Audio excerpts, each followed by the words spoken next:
Olá a todos, aluno do terceiro ano 2021. Então aqui é a lista de exercícios de vocês. Eu vou fazer uma leitura rápida dessa lista, indicar o que é que vocês podem fazer, né? Dar algumas dicas. Mas a lista é bem simples. Primeira coisa que vocês têm que ter noção é que essa lista é baseada no caderno de apoio que a Secretaria de Educação mandou para vocês, tá certo? Então todo mundo tem que ter acesso a esses cadernos de apoio. Então, na segunda unidade, são esses assuntos aí. Na trilha 5, tem essa questão de uma solução de sulfato de cobre em água, denominada, né? Então, vocês marcam aí qual é a melhor alternativa. Mistura água, óleo e areia pode ser classificada como.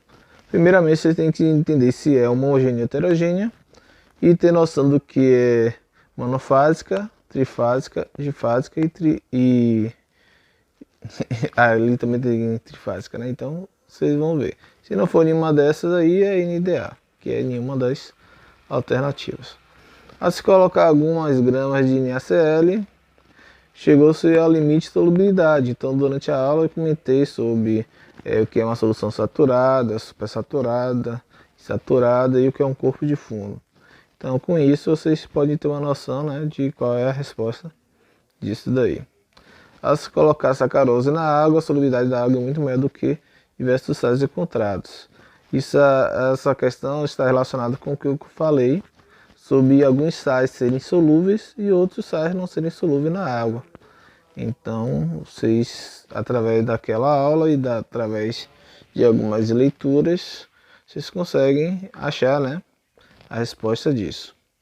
Então, tenham cuidado com algumas pegadinhas que foi colocada nela. Então, essa questão é de concentração de sal.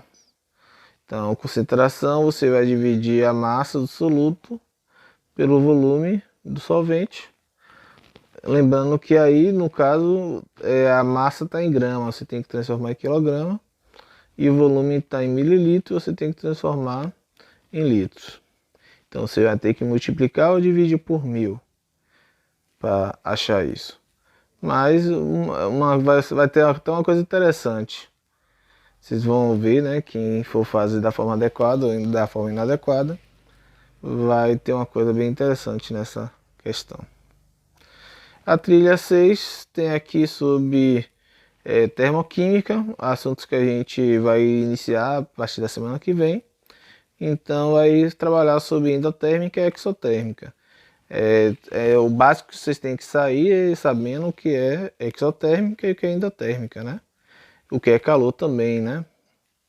De certa forma, aqui não vai ser cobrado isso, mas calor é a transferência de energia térmica, né? Então, em um desses processos ocorre uma absorção de calor, no outro ocorre a liberação do calor, né? Então, um esquenta e o outro esfria, de forma resumida. Na questão 7, né, vocês vão ter que olhar a questão aí ao lado, identificar onde está a variação de entalpia, e com essa variação de entalpia vocês conseguem achar a resposta facilmente. Então, para quem conseguir olhar a questão e ver o número, né, vocês conseguem achar a resposta. Lembrando que negativo ou positivo vai indicar se é endotérmica ou exotérmico. Vai caber a vocês, né, ter essa ideia. No funcionamento do ar-condicionado ocorre a desumidificação do ar.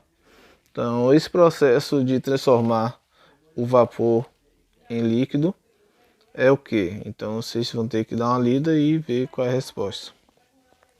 Durante a reação química, notou-se a diminuição de acordo, né, com essa diminuição da temperatura, né, e apreciamento do produto desejado. Então vocês podem olhar ali no gráfico que o gráfico, a entalpia cresce. Isso quer dizer, ocorreu uma absorção de energia, né, na toa que diminuiu a temperatura ao redor. Então com isso vocês conseguem achar a resposta. Nona questão, reação química, essa questão aqui, teoricamente o que vocês vão ter que fazer é olhar essa fórmula em negrito e aplicar. Quando vocês aplicarem essa fórmula em negrito, no final de tudo vocês só vão ter que colocar de acordo com a massa que foi requerida ali, que era de 22 gramas. Sendo que nessa fórmula lá, a massa é de 220 gramas, né? Então existe uma diferença aí de 10 vezes na resposta. Então quem achar a questão só por ali sem considerar os 22 gramas vai acabar achando um valor a mais do que é a resposta. O nosso corpo envelhece, né? Então na trilha lá tá dizendo direitinho sobre isso. E aí tem as questões sobre cinética. Então vocês dando uma lidazinha sobre cinética conseguem marcar tranquilamente. Para o bom funcionamento do iceberg é necessário qual dessas alternativas aí. Então vocês podem dar uma lida sobre iceberg e com isso achar a resposta. Essa questão aí está falando sobre um experimentozinho na qual você coloca uma substância, né, inteira triturada em temperaturas variáveis e ver qual é o tempo de reação delas aí.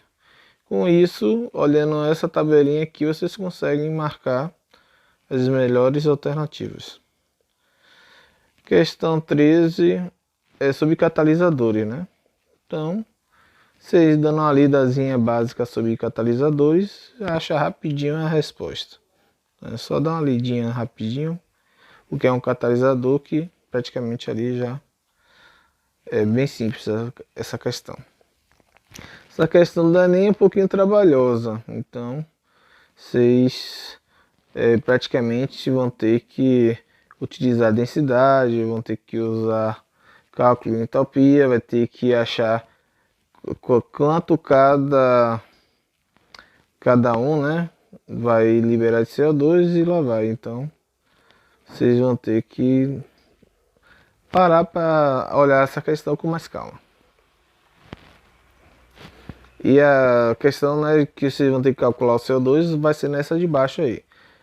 Você vai ter que calcular quanto CO2 cada reação dessa aí, decomposição, né, vai ocorrer, né, de combustão, desculpa, vai liberar. E com essa quantidade de CO2 vocês vão fazer uma razão. Vocês vão pegar a quantidade de ΔH e dividir pela quantidade de CO2 de cada um. E com isso você vai obter alguns números. E esses números você bota na ordem, né, de acordo com a ordem crescente. Então, se CH4 libera quanto CO2, então você divide o ΔH pelo CO2 que CH4 vai liberar. C4H10 vai liberar quanto CO2? Então você pega esse valor, né, de menos 2.878 e divide pela quantidade de CO2 que vai ser liberado na combustão do butano. E aí com isso você consegue achar quem é que libera mais CO2 ou menos CO2 de acordo com a energia. E aí tem algumas dicas, né, para vocês. Tem um mapa mentalzinho bem legal de ΔH, então vocês lendo com calma aí, vocês conseguem achar boa parte dessas respostas. E de cinética, né, tem aqui bastante coisas que podem ajudar vocês, tá certo? Obrigado a todos e tenham um bom dia. Tchau, tchau.